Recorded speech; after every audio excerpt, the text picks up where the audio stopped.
India की तरफ से, हिंदुस्तान की तरफ से लाखों निस्वार्थ और निडर भारतीयों का धन्यवाद करता हूं, जिन्होंने न केवल कदम जोड़े, जिन्होंने दिल जोड़े और ये यात्रा 145 दिन, 4000 किलोमीटर, ये सब आंकड़े आपके पास हैं, लेकिन ये यात्रा मुझे नहीं लगता कि मीलों और किलोमीटरों में नापी जा सकती। ये यात्रा सैकड़ों भाषाएं, लाखों आहें, करोड़ों उम्मीदें, इन सब के रास्ते से होती हुई भारत के दिल में समा गई।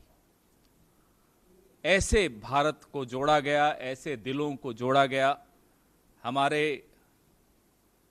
प्रेरणा स्रोत श्री राहुल गांधी के लिए ये यात्रा अभी समाप्त नहीं हुई है, भारत के लिए यात्रा अभी समाप्त नहीं हुई है, ये यात्रा अभी चल रही है। कभी लद्दाख में ये यात्रा दिखाई देती है, कभी मणिपुर में ये यात्रा दिखाई देती है, कभी आजादपुर मंडी में मजदूरों के साथ बैठकर ये यात्रा का आनंद लिया जाता है, कभी मोटर मैकेनिक्स के साथ इस यात्रा के नए नए पहलू दिखाई देते हैं।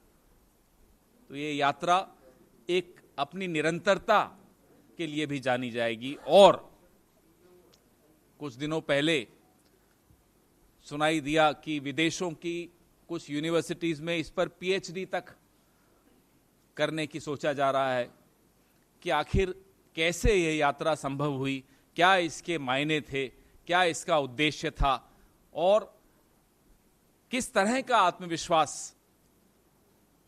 उन लोगों में रहा होगा, उस व्यक्ति में रहा होगा जिसने जिद रखी कि नहीं, मैं पूरा 4000 किलोमीटर चलूंगा और भारत को जोड़ूंगा, जुड़ते हुए देखूंगा। भारत जोड़ो यात्रा का इतिहास स्याही से नहीं लिखा जा सकता, ये पसीने से लिखा गया है। आज जब हम 1 साल पूरा हुआ है भारत जोड़ो यात्रा का, हमें वो सारे नज़ारे, वो दृश्य, वो मंजर याद आते हैं जब बरसात, बर्फ, सर्दी, गर्मी, आंधी, तूफान सब कुछ झेलते हुए इस देश को अलग अलग रंगों में हम सब ने देखा, आप सब ने भी देखा। आप में से कुछ लोग, कुछ चेहरे मैं देख रहा हूं जो लगातार चले भारत जोड़ो यात्रा में, आप सबको भी बधाई। और आप अपनी आने वाली पीढ़ियों को बता पाएंगे कि आप इस ऐतिहासिक पल का हिस्सा थे। ये बहुत गर्व की बात है हम सबके लिए। षड्यंत्र बहुत हो रहे हैं, उस वक्त भी हुए थे जब भारत जोड़ो यात्रा चल रही थी। इसको विफल करने के प्रयास, मीडिया इसको न दिखा सके, वो सारे षड्यंत्र, लेकिन मीडिया ने भी दिखाया, आप लोगों ने भी दिखाया। विफल तो खैर नहीं कर पाए ये लोग, ना कर पाएंगे। तकलीफ किसको थी? एक जुड़ा हुआ भारत किसको परेशान कर सकता है?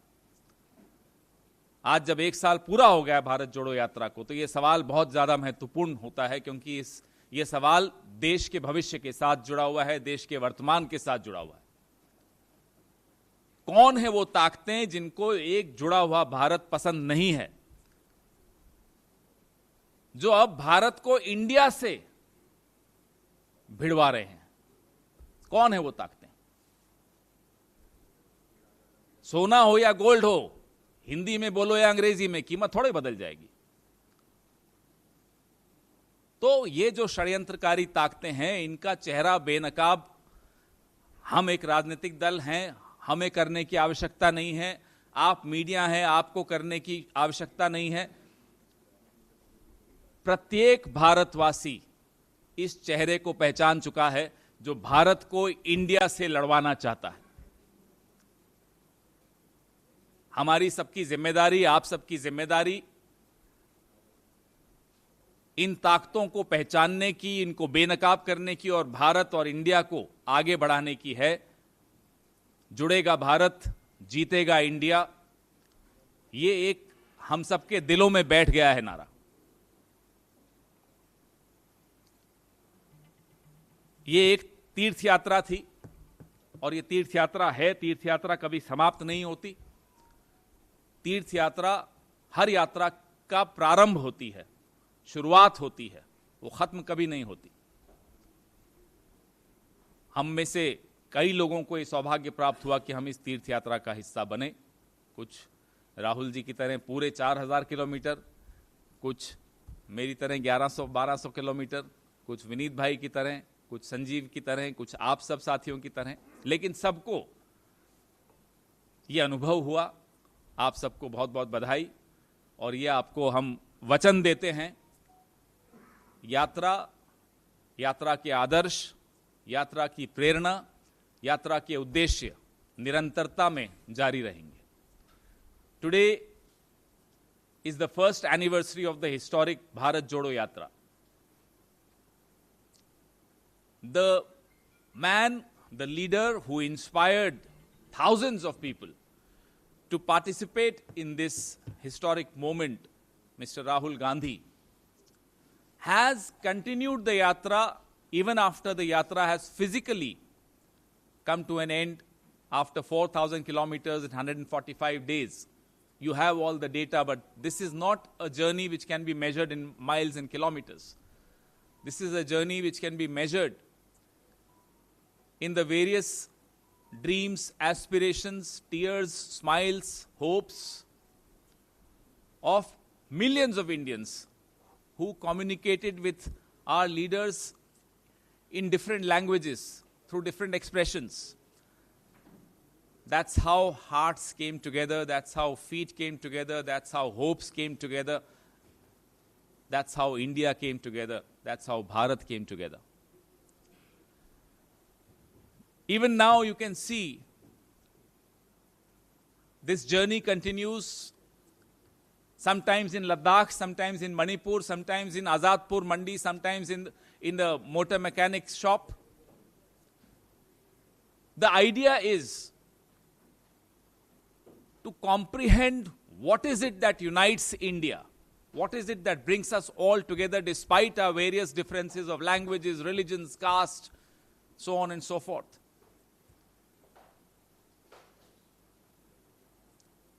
That idea will continue. However, there are forces, and there have always been forces that have tried to stop India from uniting, that feel threatened to see a united India. Who are those forces? We don't have to respond to that question. You don't have to find out the answer. Everyone knows the answer. These are the forces that are trying to divide Bharat and India. Can you believe this? Whether you call it gold or sona, the price, the value would not change. Whether you buy petrol from Bharat Petroleum or Indian Oil, per liter the price remains the same. So who are those forces and why are they bent upon dividing India and Bharat? This is a question which every single Indian knows the answer for and will teach these forces a lesson of their lifetime. Every generation has taught these forces a lesson. Whether it was Mahatma Gandhi's generation, whether it was our generation, whether it's this generation, whether it's the next generation. A lot of you journalists participated in this yatra. I can see some of these faces, recognize them who were there all through. We in the Congress party thank you all and congratulate you for being a part of a very important milestone of history. We are told that certain universities abroad are planning to have PhD on Bharat Jodo Yatra, on what inspired Rahul Gandhi to undertake something as difficult as a 4,000 kilometer yatra. Our task is not easy, your task is not easy. We are fighting against resource-rich forces who are out to destroy this country and divide this country. But our slogan is, Judega Bharat, Jeetega India. This slogan inspires us all. Your questions, please.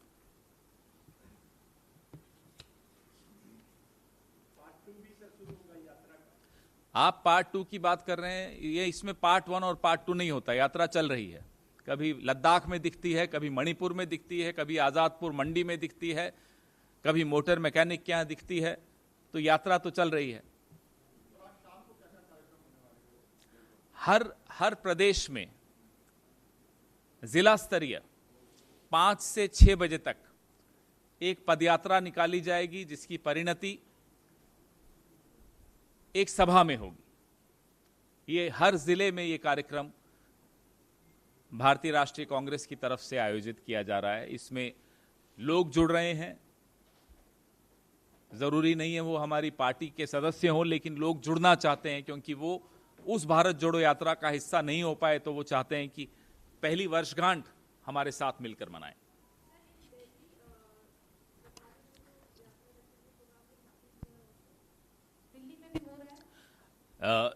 All the restrictions that are in place, respecting those restrictions, whatever is possible, is being done in Delhi also.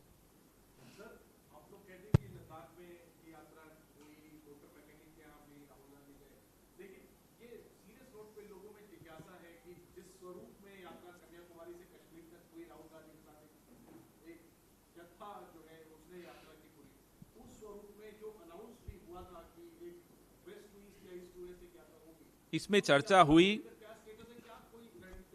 चर्चा हुई, बहुत हमारे कई नेताओं का मन है कि इस तरह की यात्रा हो।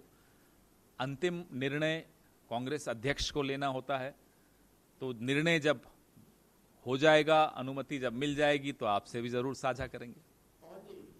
इंडिया और भारत वाले मुद्दे पर जो ग्लोबल टाइम्स है चीन का, उसने भी दखल दिया है। उसका कहना है कि इंडिया में और भी बर्निंग इश्यूज हैं, भारत और इंडिया के अलावा अभी G20। बहुत बड़ा बर्निंग इशू तो चाइना खुद है, तो चलिए अच्छा है, माना उन्होंने कि वो भी एक बर्निंग इशू है।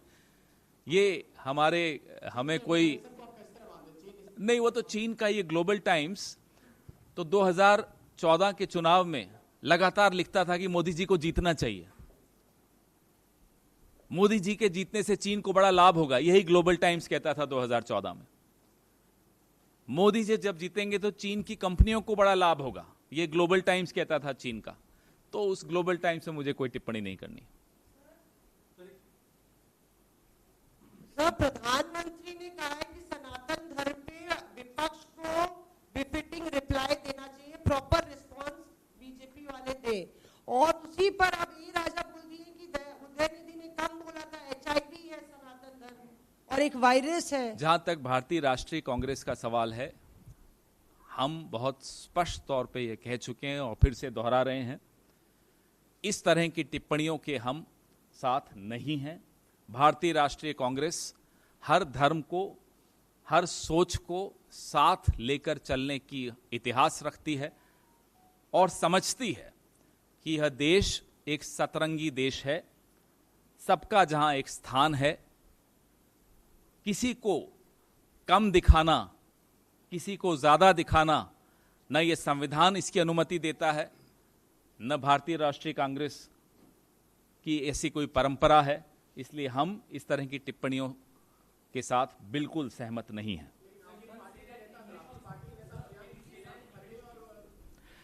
The Indian National Congress has always believed in Sarv Dharma Samabhav,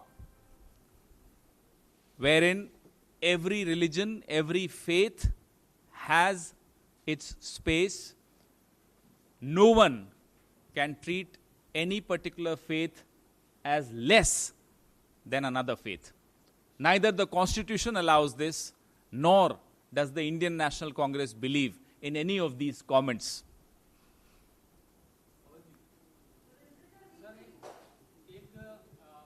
If you know the history of the Indian National Congress, you will know we've always maintained this, and you will find the same principle in the Constituent Assembly debates. You will find the same principles in the Constitution of India. There can never be a rethink on the Constitution of India as far as the Congress is concerned. On this Sanatan remark by the DMK leaders, you've not condemned, the Congress is not yet condemned I just their clearly remarks. we said You we do not agree with such comments. No, What but do have you want? raised it with your alliance partners?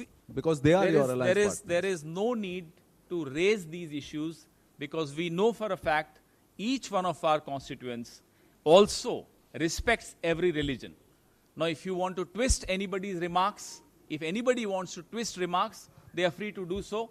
It suits the Prime Minister, let him twist those remarks. But every single member of the India Alliance has immense respect for all faiths, for all communities, for all beliefs, for all religions. आप उस चीज को कैसे twist करते हैं वो आप जानिए, कौन कैसे ट्विस्ट करना चाहता है वो आप जानिए, लेकिन भारतीय राष्ट्रीय कांग्रेस, ना केवल भारतीय राष्ट्रीय कांग्रेस, इंडिया अलायंस का हर सदस्य हर जाति, हर धर्म, हर सोच का उतना ही आदर करता है जितना कि संविधान आदर करता है।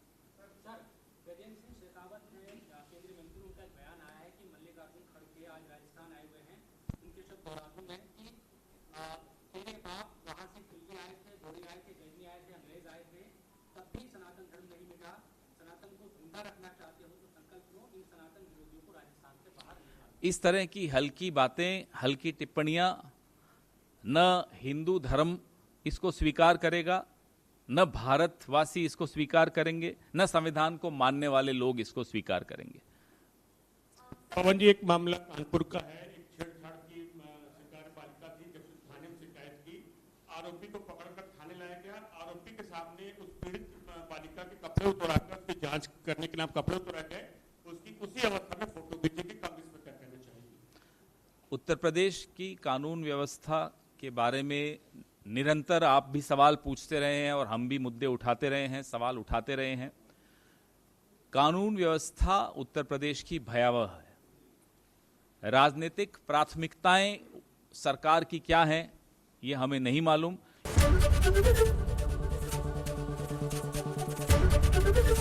एबीपी गंगा, खबर आपकी, जुबान आपकी।